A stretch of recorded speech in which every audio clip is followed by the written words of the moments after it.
The Three Down Greencast is brought to you by the Pile of Bones Brewing Company. New taproom now open at Sass Drive and Cameron in Regina.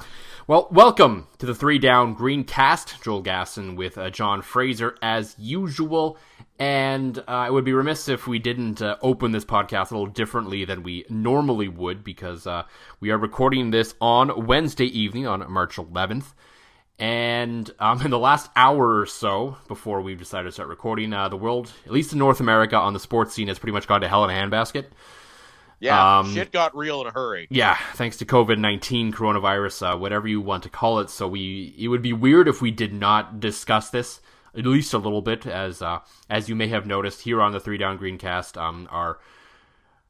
Our general motto this year has been more so to embrace the dumb, and we will embrace the dumb a little later, as we will talk about the Rouge, dumb things we can do about the Rouge, and John's got a confession to make, which makes him look like a massive hypocrite, because I already know what he's going to confess. But I had to tell you, I couldn't leave you in suspense. Yeah.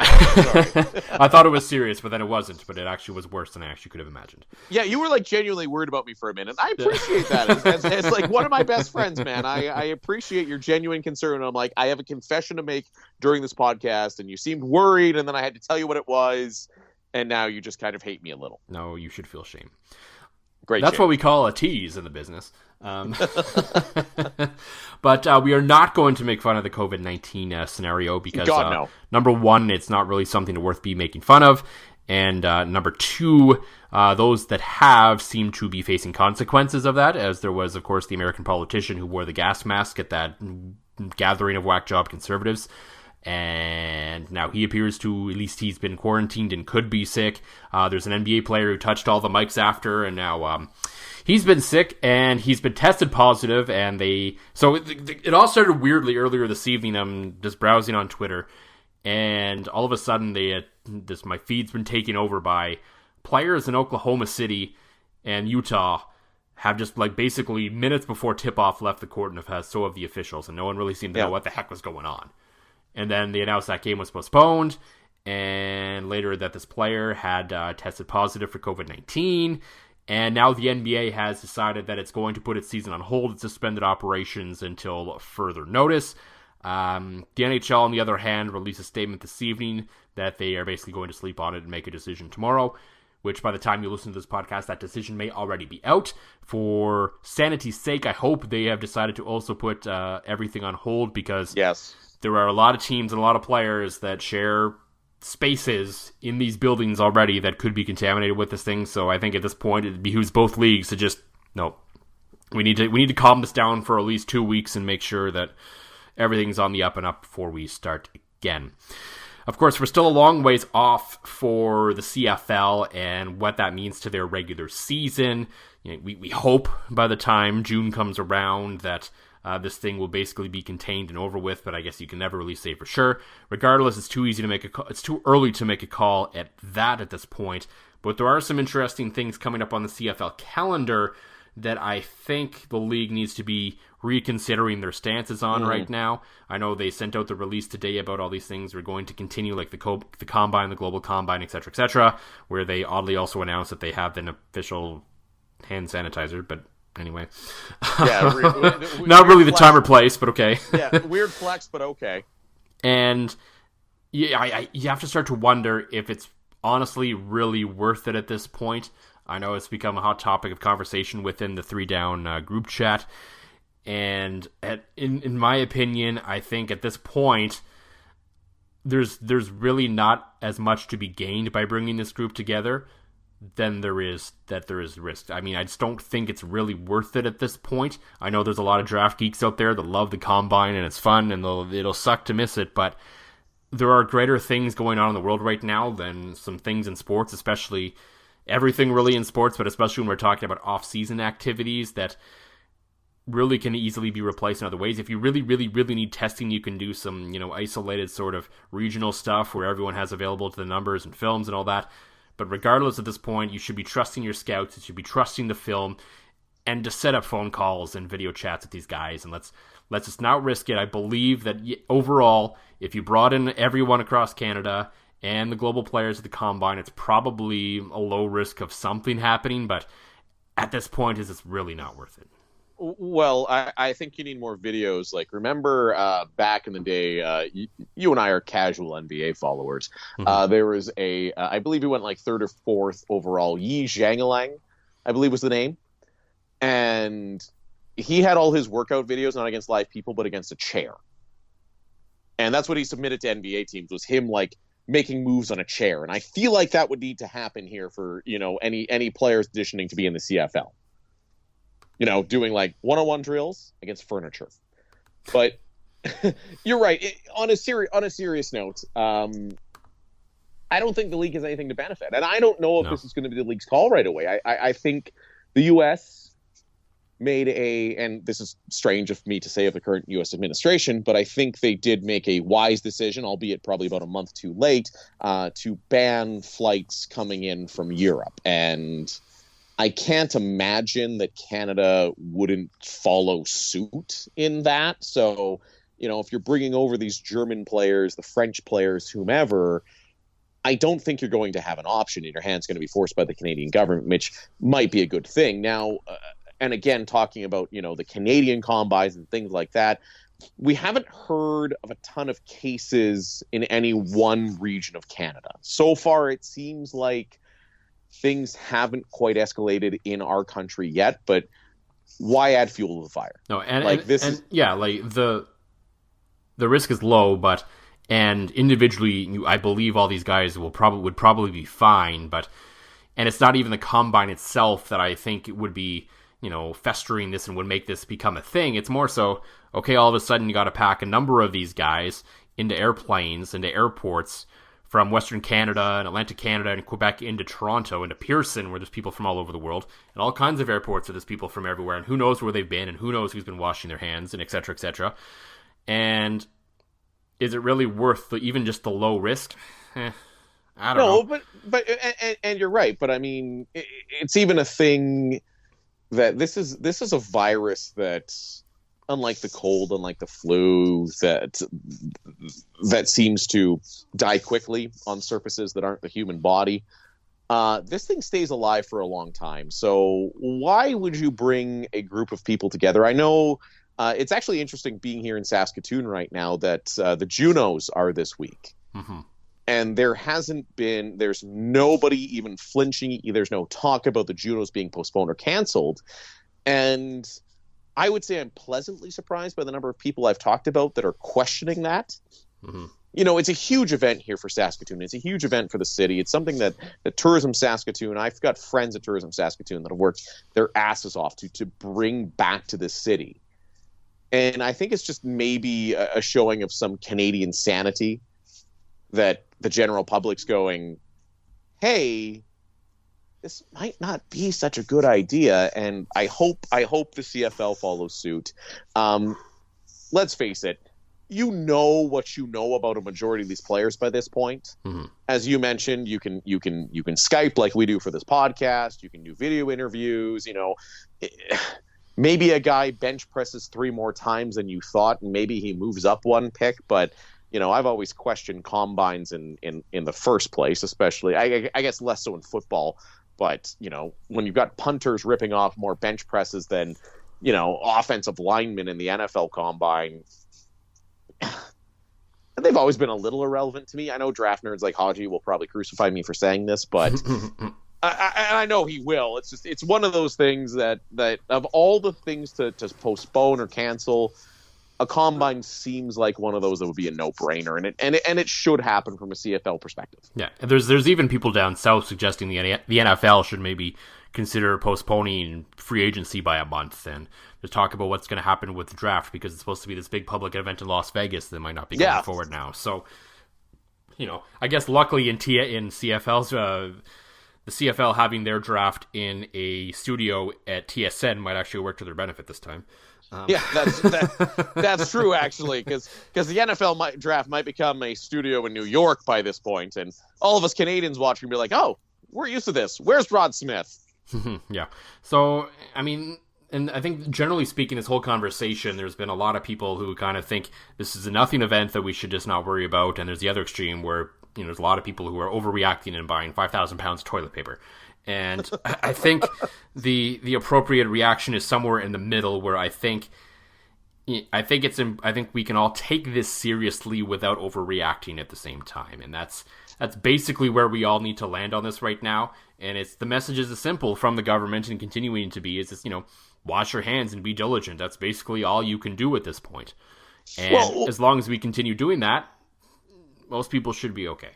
Well, and you're completely right in that, Joel. And the other thing, too, is, I don't want to delve into politics a lot, but, looking at things here in Canada, if you feel like you might have it, go get tested. Mm-hmm. It's not going to cost you anything. Self-quarantine yourself, phone your employer. As you were mentioning, the Canadian government has measures in place, sickness EI. I know the people I work for, I've got benefit plans. I got to go on short-term disability, still get, paid if I had to, go off the grid for 2 weeks. And it just, you don't have to pay to get tested. You're not an uninsured person in the States that's, it's not like you're giving up $3,200 just to get tested. Take advantage of the fact that you live in a country with free healthcare. If you're feeling like shit, stay home. And if you feel like you need to, go get yourself tested. It's just going to help everybody. I don't know the age demographics on our podcast. I can imagine it's probably roughly around us. We're both in our mid 30s, well, old people don't listen to podcasts, and I don't know what young people listen to. So that's well, young people don't pay attention to the CFL, so they're not listening to us. That's fair. But I mean, and you got to think, like, and a lot of people our age, the attitude is kind of, well, so what if I get it? Right. Mm-hmm. I think if you, me, my wife, your wife, if anybody was to get it, we'd be okay. But don't think so selfishly. Think of, I think of my 7-year-old father-in-law with a heart condition.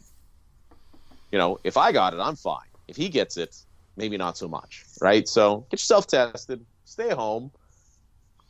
We live in Canada, man. Take advantage of it. Yeah. I wholeheartedly agree, and I think all this conversation has led to a desire to have a beer as we take a turn out of the serious into the dumb a little bit here.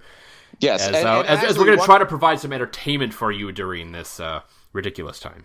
Especially if you're quarantined for 14 days and you're digging all the way deep through iTunes sports podcasts and find us. Because there's going to be no sports on TV soon once the World Women's Curling Championship is over. That's fair, which will probably end up canceled as well. And plus, apparently, alcohol kills the coronavirus. I'm not going to touch that one. Corona kills the corona.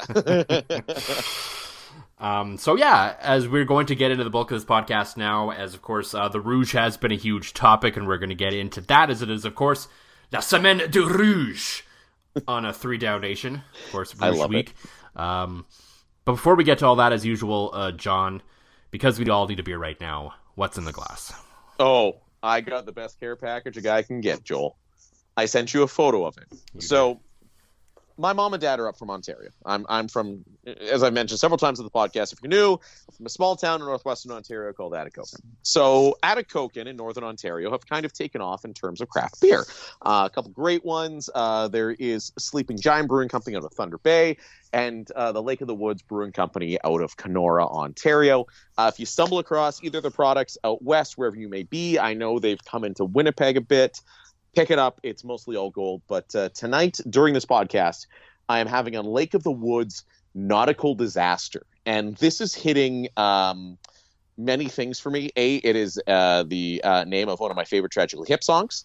2, it's a dry hopped IPA. Third, it is effing delicious. So, if you can ever find yourself a Lake of the Woods nautical disaster, go get it. If you're into more of an amber, another beer I had tonight was actually Canoe Head from Sleeping Giant Brewing Company out of Thunder Bay. So normally about the Saskatchewan beers, you know that, but sometimes you get a care package with some really good stuff coming out of northwestern Ontario. Proud to call it home, and proud to say there's a couple good beers. And one more shout out to our friends at 9 Mile, Adam & Co. I haven't had a chance to try it yet, but you and I were talking about how cool this is. They did a collaboration with the Saskatoon Blades. So they've got a Blades lager. I want to try it. I meant to swing by the brewery today. Ran out of time in my day, but it's cool to see local places getting hooked up with local sports teams and creating something cool. I'm a huge fan of that, and I can't wait to try it. Yeah, absolutely. For me, at this time of year, it seems to hit every year around March. I just start to I have one, and I'm like, oh yeah, this kind of style is really good. And I'm just kind of in that sort of light beer, tastes like beer kind of mode right now. As I picked up that 12-pack of Rebellion available at Costco for a pretty good price. And yeah, the Cerveza is tasting real good right about now. Even though I know it feels like spring right now, and that another dollop of winter is coming, it's still just like, yeah, I'm kind of digging this right now. So yes, for me, it's a Cerveza style. Can never go wrong with Cerveza style. Also reminds me of the lunch we went for during the Saskatoon Men's Spiel at Las Palapas, where it's warm, it's Mexican looking inside. It's like, well, we have to have some Rebellion Cervezas, which are served there. Yes. Can't go wrong with that. No, absolutely not. The other thing you can't go wrong with right now in terms of CFL content is talking about the Rouge. Yes. And so here on 3 Down Nation, I'm going to pull back the curtain a little bit and kind of brag a little bit. The idea of Rouge Week was essentially my idea. Nice. Because for the last couple of weeks until this week, our boy Justin Dunk was on Hawaii on vacation and taking so much earned time off. Oh, yes, so absolutely. I was basically running the ship a little bit alongside Haji and JC, and I went back and listened to the interview Randy Ambrosi had with Jamie Nye of the CJME CKOM Green Zone, and he was asked about if there's anything else going on in the Innovation Committee. So basically Ambrosi brought up this idea that they could be tweaking the Rouge rule without even really being prompted about it, which is interesting because I know Nye is one of those guys who's been banging the drum for this change for a long time too. Yes. So, because I saw his commentary, and I thought, oh, maybe he must have asked that question, but he didn't actually ask that question directly, but they got to it. And regardless, I'm not saying, that news got broken by us or anything like that. But regardless, so I wrote up the post, it went up later in the day. Not surprisingly, it blew up like I knew it would. And then in our group chat, Santino, our Red Blacks correspondent, was like, well, I'll do up the Leave the Rouge Alone piece. Josh Smith was originally going to take up the Change the Rouge piece, but then Ryan Ballantyne decided he wanted to do it because he's been talking about this on his podcast, Horseman Radio, for quite some time now. So both of those pieces have run both in favor of the Rouge and in terms of changing the Rouge. And that's when I said, well, welcome to CFL Week, boys. And it kind of ballooned from there. We decided to postpone the whole Rouge talk by a week because all this happened about a week ago to make sure we had all our ducks in a row before we launched this wonderful endeavor. And you even delayed the recording of this podcast by a week because we were going to record last Friday, but I was like, wait a minute, next week is Rouge Week. We're going to talk about the Rouge. Let's wait. And so here we are, 2 fans of the Rouge, maybe not quite as passionate as other podcasts. And during the slow time of the CFL offseason, we don't have any mystery girlfriend reveals or anything like that to bump up Which our wasn't a listener mystery numbers. if you were paying attention to Twitter at all. Exactly. That's what I say to use. I mean, I knew Tyrell is one of my best friends. I knew this already. I had to keep my damn mouth shut, and you know how hard that is for me. I don't know either of them, outside of, Twitter, and you could just tell. I'm like, well, this is obviously what this is going on here. Yeah, I don't think we ever had a discussion on it. Like considering, if you needed any insight, Ocher and I are very, very close, and you could have been like, hey, who isn't? I'd be like, I know who it is. But either way, I shout out to the guys at the 2 and Out CFL podcast. Even though Ty did take a shot at you for not doing work last week. Oh, I haven't heard that. Yeah, he did. It was pretty funny. Yeah, Ty takes a lot of shots at me. That's friendship and the guy that replaced me on that podcast. So, and I'd like to say it's gone downhill from here, but shit, they've gotten way bigger and way better. They've only been nominated for a national podcast award. That's all, And you're stuck with me now, so that's okay. That's all right. Lots of love for 2 and Out and Ty and Laura. You kids go have fun.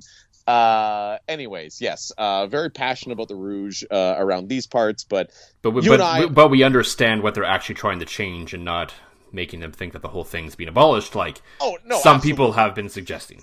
Exactly. They would never. I think the Rouge is so Canadian at this point, you could never truly get rid of it, and I think you'd be stupid to try. No, it can't be eliminated. So just to be clear, because I've seen a lot of people talking about potential changes to the Rouge, and they're bringing up, well, kickouts are amazing, with that, when missed field goal returns are amazing. It's like, yeah, those could still happen under what they could potentially be changing. The only thing the commissioner talked about that they would consider possibly changing is the fact that a missed field goal, and I'm not clear on whether it would apply to a punt or not, that wasn't really made super clear, is if the ball does not touch the ground, the Rouge would not apply. Essentially, taking the rule that already exists in the kickoff scenario, which is if a player doesn't touch it, it's not a Rouge, to other aspects of the game. Yeah, and I don't hate it. I don't hate it either. I mean, I'm mostly indifferent. Like I'm not so against the Rouge as it currently stands that I think it needs to change, but I'm also not adamant that it shouldn't change either. I'm like, I could take it or leave it either way, really. Well, let's just look logistically. Mm-hmm. How bad do you have to miss a field goal to kick it 20 yards out of the end zone? Like that's a good miss. Like, well, it depends on how far away you are, but yeah. True, but I mean, still, I would say a majority of within ranges you should actually be kicking. It's tough, yeah. If you are at the 5-yard line, you should never be kicking a field goal. No, exactly. If anything, this might discourage people from kicking more field goals, and that you and I are a massive, massive fan of. So, for people to get up in arms about it, I would say I agree with this rule. There is some strategicness to it when you miss it. Like if you're trying a 50-yard field goal and you miss, and the guy doesn't try the return, I like the idea that the Rouge punishes them in a way. Mm-hmm. Yes, you gain some field position, but you also do give up a point, right? Yeah, if it's conceded, like I believe, to me, I've always kind of felt that the Rouge is something that should be conceded, not automatically rewarded. Right, unless you punt, unless it's one of those monster punts that happens to roll its way through the end zone. So, which unfortunately happens a lot in Saskatchewan. Right, because I almost think at that point, you're at a disadvantage. You're trying to gain field position by punting. It's like, yay, you get a point. You suck. You are the worst. You get a point, and we're gonna do it just to spite you, so we can measure you down the road to be like, hey, you led the league in Rouges this year. You are a useless bag of shit. It's a little harsh, maybe. But that's fair. That got really aggressive in a hurry, and I have no idea why. I think there's a little bit of built-up anger there towards something else. Yeah, or I've been drinking my tall boys the whole night. A little bit of column A, a little bit of column B. But regardless, talking about the situation of you're rewarding a team with a score that's trying to kick from within the 20 and kicking it through the end zone and still getting a point. And not exactly giving great field position to the other team either, right? So yeah, you shouldn't be rewarded for kicking in that situation ever under any circumstances. You should be forced to go for it. You should adopt the XFL rules, which I love. But I like that. I like that tweak. I like that tweak a lot in that one special situation. But if you ever get rid of the Rouge, like if they're talking about I would never be in favor of actually eliminating the Rouge entirely. I think there's a lot of strategic plays with the Rouge, especially late in games, that make it so interesting. Oh, the old trying to punt it out of the back of the end zone, right? Like not even that. There was the whole scenario was that 2 seasons ago when June Jones decided to did he go for he took the Rouge to go up 8 late in BC, and BC came down and scored and tied it anyway. Yes. And everyone said he should have coffin cornered it. So that whole scenario is there as well, right? Well, exactly. I mean, it's you've given the ability to, but I mean, if June Jones had the ability to go up 9 with a Rouge, like that's you do that every time. Exactly, you do that all day long, and that's part of the uniqueness of the Canadian game that I love, that you love, that we've grown to love, and yeah, keep that in there. And even like, I love the chaos. Like again, you and I have embraced the dumb this year. We are both embrace the dumb kind of guys. Mm-hmm. I embrace the dumb of the punted in, punted out. Oh, it hasn't happened in so long, and I'm just dying for it to happen again. Oh, I love it, and you're right. It happens so rarely But when it does, it is must-watch TV because it is just dumb, it's unique, and everybody loves it, and it's on the highlight shows, and we almost like the thing I love about how many that Montreal Toronto one has been replayed how many times in the last? When did that happen? Like 20 years ago, and it still shows up every single week, basically. Well, and that's exactly it. And it's dumb. It's uniquely Canadian, and it's almost so Canadian in the fact that like we laugh at ourselves because of that. Yeah, we all kind of go, "Ha, that's the CFL," but it's pretty cool, right? So.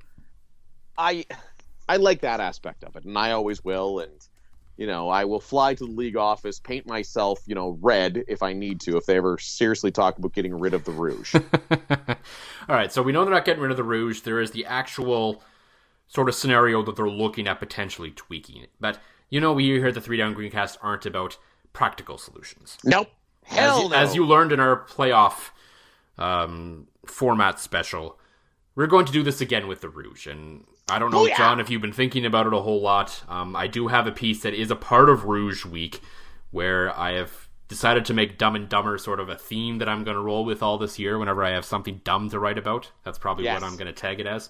I'm basically taking Banner Society's bad idea time, they've called it. Yes. So basically just ripping that off and making it our own.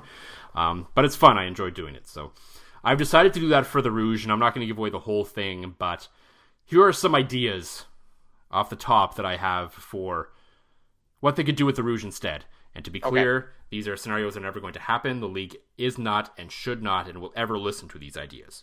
This is all in fun, and so I'm going to get ahead of all the comments. Yes, this piece sucks. I'm an idiot. I should be fired, etc., etc., etc. You are, which is hilarious that when people don't embrace the dumb, which you make it very clear that we're embracing the dumb, and then you write something dumb, and people are like, "You're the dumbest, and I hate you." Thank you. I just don't get it. Like I feel like people read the headline, they're like, "You're the worst, and you should be fired from this job." Like, Anyways, there's my other aside. All right. So the idea I came up with, we'll start with something that I have. Is I put it this way: anyone can score points for their teams. Players literally do it basically all game, every season, all season long. Right. Kickers especially add plenty of points to the board for their team every season. They almost end up always as the team's leading scorer. It takes real talent to score for the other team. Oh, yes. Imagine the pressure that would be on punters if a punt that rolled in the end zone ended up giving it a point to your opposition instead of you. Ooh, that's dumb, but I like it. Yes. Suddenly, does John Ryan get MOP votes for other football teams? Maybe. And I think this would also seriously make coaches reconsider punting from the plus 40 or something like that. Okay, I could fully support this idea. It's a bit of a wild one. It's insane. It's absolutely insane. I agree, but but it's absolutely insane. But like, there's merit to your insanity. Like, this is one of those. Like, I've got some dumb ideas. Like, I've got just spectacularly dumb ideas. That's what we love. This is one I'm like, shit. I would like that and could defend that in a public forum. I mean, you could defend just about anything in a public forum. No, that's fair. So when we do Greencast Live and, Fake Gainer and, maybe my aunt and uncle are there, I'll defend this one. And whoever this happens one to be having a beer or pile of bones, yeah. Yeah, exactly. It doesn't, you know what? If we get 3 people showing up, I'm just going to drink double IPAs and drop a whole bunch of F-bombs. Sounds good. Now, see, for my dumb idea, and my dumb idea is inspired by my current setting. I'm sitting in my bedroom where I have a collection of luchador masks. Okay. That we brought back from Mexico because Lacey says, "What souvenir would you like?" I said, "I gotta have a luchador mask. I love pro wrestling." Shout out Josh Smith. I that's love 2 Mexican... mentions for him in this episode. Wow, that makes up for those weeks we forgot about him. So I'd say if you're intentionally going for a Rouge, what you need to do, you need to remove your helmet and put on, because let's face it, nobody's going to tackle you if you're intentionally going for a Rouge. And you need to remove your helmet. This will also add to our global appeal, especially in the Mexican League. Throw on a sequined luchador mask with the number 1 on it. that will tell the world that you're going to try to punt this through the end zone. And even more gloriously, that means if somebody's trying to kick it back out, they also wear a luchador mask.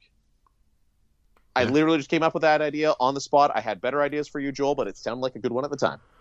It sounded like a good one at the time as well. Yeah. So now what I imagine and what I picture in that scenario is, Ronnie Pfeffer rips the helmet off and he's got the mask on. And all of a sudden the special teams coordinator for Calgary, or for whoever's Calgary's playing, throws up the sign and most of the return team backs off into the end zone as they try to block this punt from going through. Exactly. I'm so on board with this. I love this. And that's when you fake it and run for a first down. And then somebody dies because they're wearing a luchador mask instead of a helmet on a football field. The fullback or whoever is blocking takes the direct snap and goes. That's fair, because otherwise, yes, people would probably die, and we don't want that. Yes.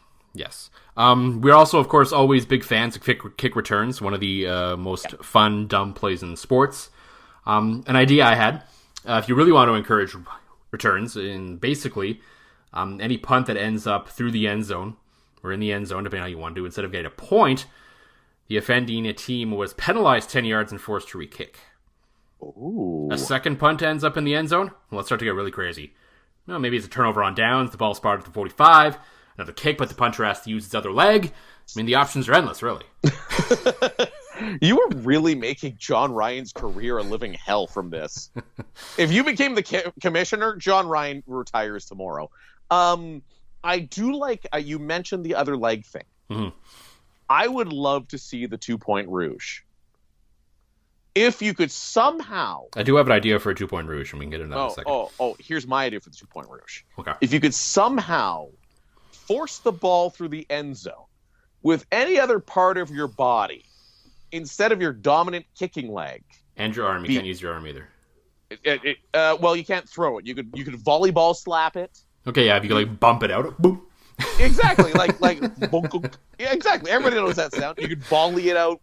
You could hit it off your head. You could do a spin. Could you turn the long snapper around and hike it out? Yeah, hell yeah. That takes talent. Right? They all of a sudden would become MOP candidates.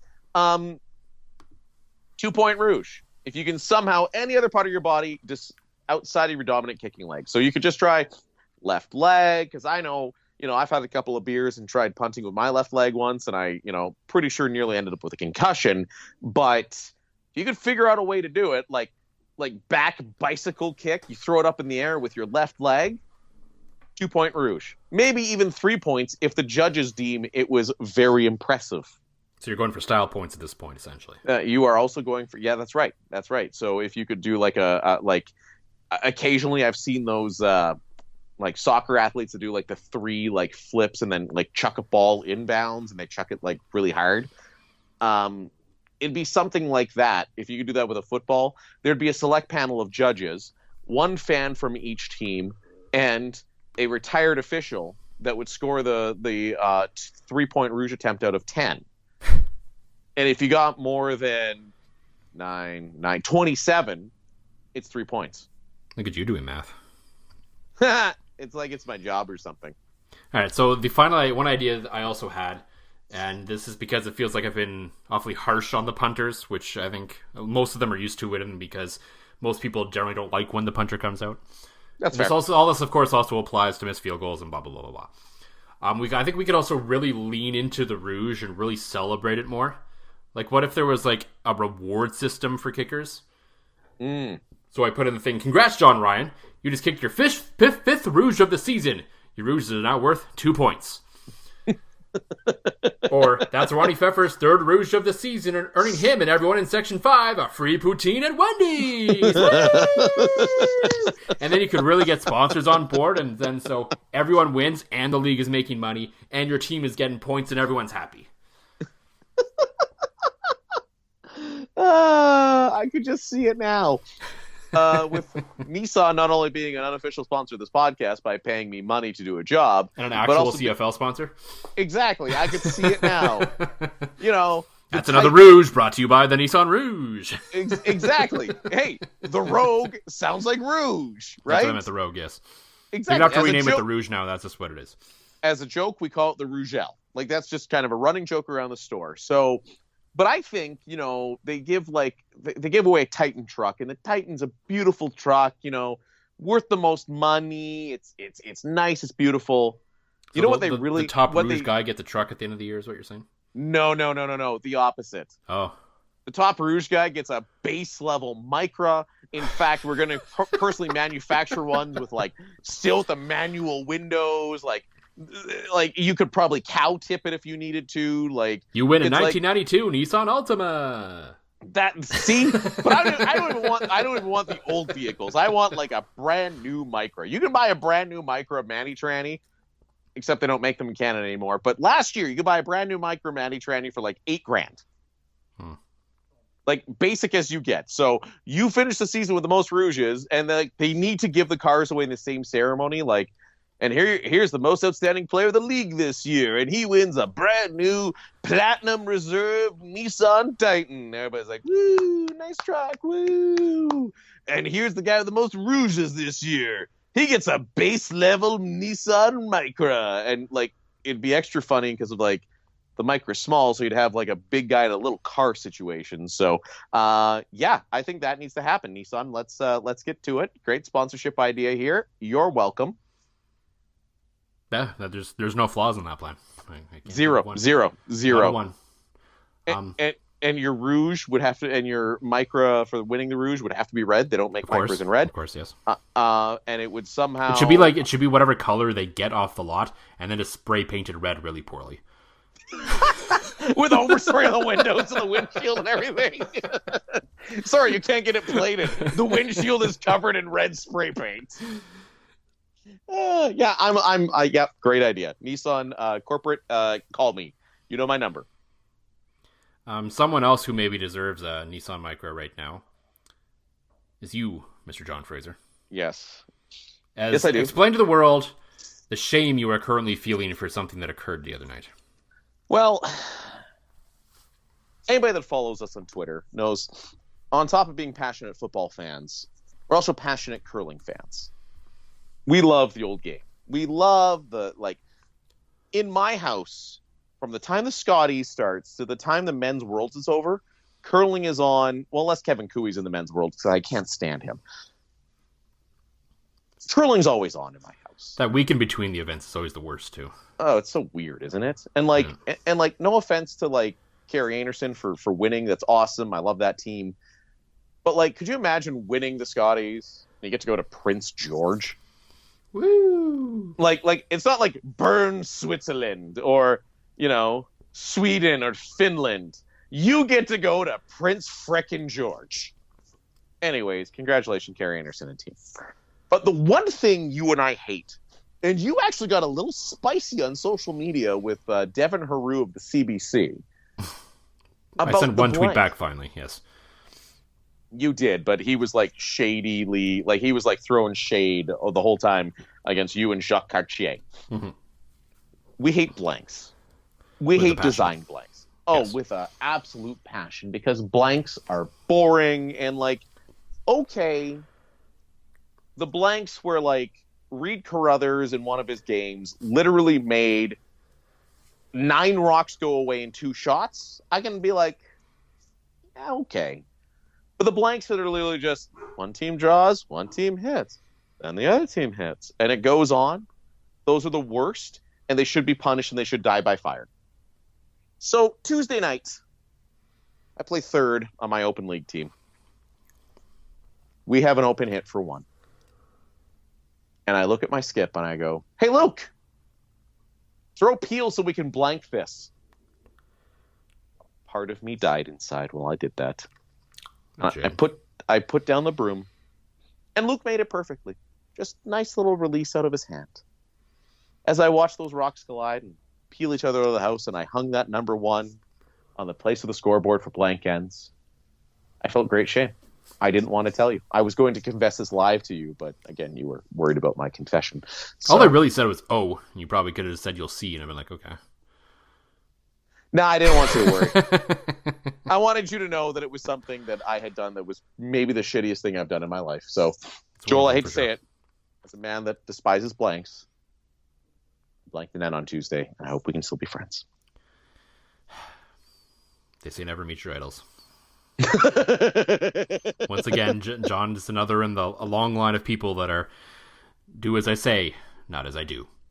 Want a website with unmatched power, speed, and control? Try Bluehost Cloud, the new web hosting plan from Bluehost, built for WordPress creators by WordPress experts. With 100% uptime, incredible load times, and 24/7 WordPress priority support, your sites will be lightning fast with global reach. And with Bluehost Cloud, your sites can handle surges in traffic no matter how big. Plus, you automatically get daily backups and world-class security. Get started now at Bluehost.com.